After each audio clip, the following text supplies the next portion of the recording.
selamat bertemu kembali di pelajaran Bahasa Indonesia, khususnya materi kelas 7.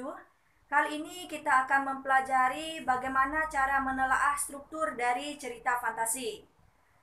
Nah, untuk kamu ketahui dulu, struktur cerita fantasi ini ada 3. Yang pertama dinamakan dengan orientasi, yang kedua komplikasi, kemudian yang ketiga resolusi.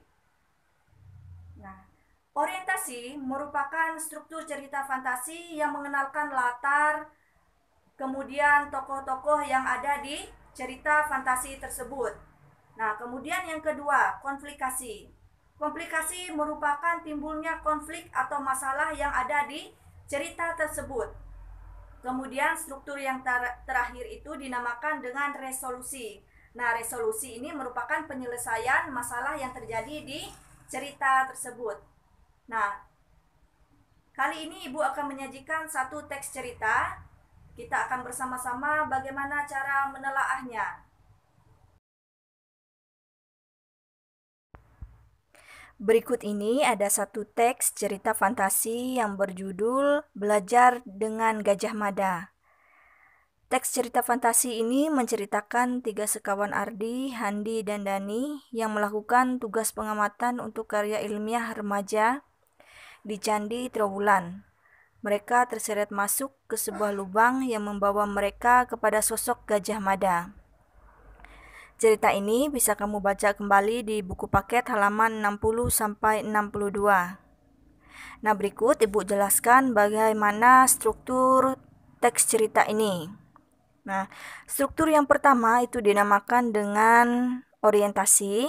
Ya, seperti kita ketahui bahwa orientasi berisi pengenalan latar dan pengenalan tokoh-tokoh yang ada di cerita tersebut. Nah, biasanya orientasi ada di paragraf awal.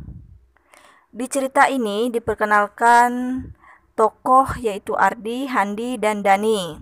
Kemudian latar tempatnya ada di Candi Trowulan. Kemudian cerita ini menggunakan latar lintas waktu karena para tokohnya mengalami peristiwa ajaib yang membawa mereka ke kerajaan Majapahit sehingga mereka bertemu dengan Gajah Mada. Kemudian di struktur yang kedua itu dinamakan dengan komplikasi. Nah, di bagian ini berarti timbul masalah hingga masalah yang dialami para tokoh ini memuncak. Nah, rangkaian peristiwa yang terjadi di komplikasi ini saat ketiga sahabat ini mendapat masalah yang mereka hadapi, mereka tidak dapat pulang ke zamannya. Mereka harus menjawab pertanyaan dari Gajah Mada. Tetapi jawaban mereka ini masih kurang memuaskan tokoh Gajah Mada karena mereka hanya menjawab itu berdasarkan kepandaian otaknya saja. Namun pada akhirnya mereka bertiga ini mampu memberikan jawaban yang memuaskan, yaitu mereka menunjukkan usaha untuk menjadi pribadi yang lebih baik, belajar disiplin dan dengan tidak terlambat, kemudian sopan dan menghargai orang lain. Itulah jawaban yang mereka ajukan untuk tokoh Gajah Mada.